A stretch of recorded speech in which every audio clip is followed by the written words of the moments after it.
শুধু রাজধানী নয়, দেশের বিভিন্ন স্থানে বড় পর্দায় খেলা উপভোগ করেন ফুটবল প্রেমীরা। বন্ধুদের নিয়ে আসর মাতিয়েছেন অনেকে, কেউ কেউ এসেছেন পরিবার নিয়ে। খেলা শেষে হারের হতাশা নিয়ে বাড়ি ফিরেছেন আর্জেন্টাইন সমর্থকরা।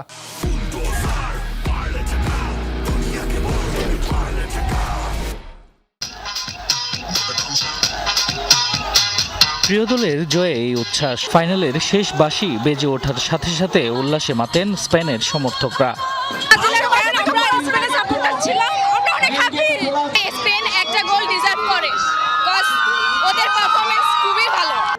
এই জয়ের মধ্য দিয়ে ৩৮ দিনের উৎসবের পর্দা নামল সেই ৭ সমুদ্র ১৩ নদীর ওপারে। তাতে কি ভক্ত আর সমর্থকদের আবেগে ভাটা পড়েনি। নিউ ইয়র্কের মেডলাইফ স্টেডিয়ামে উন্মাদনা ছড়িয়ে পড়েছিল বাংলাদেশের শহর থেকে গ্রাম পর্যন্ত। আমার সাথে আমার ভাতিজিকেও নিয়ে আসছি, সেও খেলা দেখতে আসছে। বিশ্বকাপের ফাইনালে স্পেনের জয়ের পর চট্টগ্রামের সিআরবি একই সাথে হয়ে ওঠে আনন্দ আর বিষাদের প্ল্যাটফর্ম। কোথাও উল্লাসে মেতেছেন স্পেনের সমর্থকরা, আবার কোথাও প্রিয় দলের হারে কান্নায় ভেঙে পড়েন আর্জেন্টিনার ভক্তরা।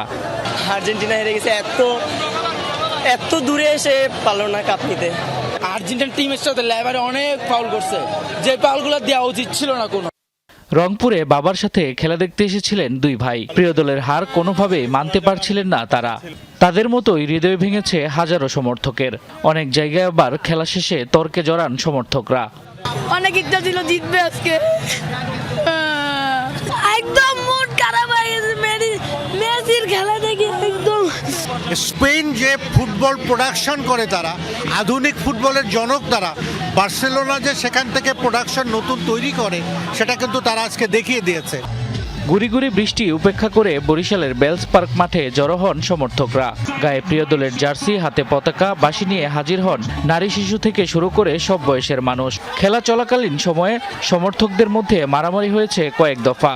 আবার আর্জেন্টিনা হেরে যাওয়ায় দুধ দিয়ে গোসল করে দল ত্যাগ করেছেন কয়েকজন সমর্থক। ফুল 120 মিনিট আমরা খেলছি, ওরা খেলে লাস্টের 5 মিনিট খেলে কাউ কিছু করতে পারে নাই। জোরে 10 দিন, স্পেনের 1 দিন তো ভরে দিয়েছে আজকে। এবার জয় নিয়ে বাড়ি ফেললাম, এটা অনেক কিছু ভাইয়া। খুলনার শিববাড়ি মোড়, জাতিসংঘ শিশু পার্ক সহ যেখানে যেখানে বড় পর্দায় খেলা দেখানো হয়েছে, সেখানেই ছিল সমর্থকদের উপচে পড়া ভিড়।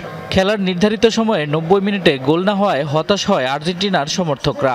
পরবর্তী অতিরিক্ত সময়ে স্পেনের একটি গোলের মধ্য দিয়ে হৃদয় ভাঙে আর্জেন্টিনার ভক্তদের। এবছর আমাদের মেসিদের শেষ বিশ্বকাপ, আমাদের মেসি আর কোনোদিন মাঠে নামবে না, আমরা আর মেসিকে মাঠে দেখতে পাবো না। আর্জেন্টিনা স্পেন ফাইনাল ম্যাচের মহরণকে ঘিরে রাজশাহী বিশ্ববিদ্যালয় ছিল উৎসবের আমেজে।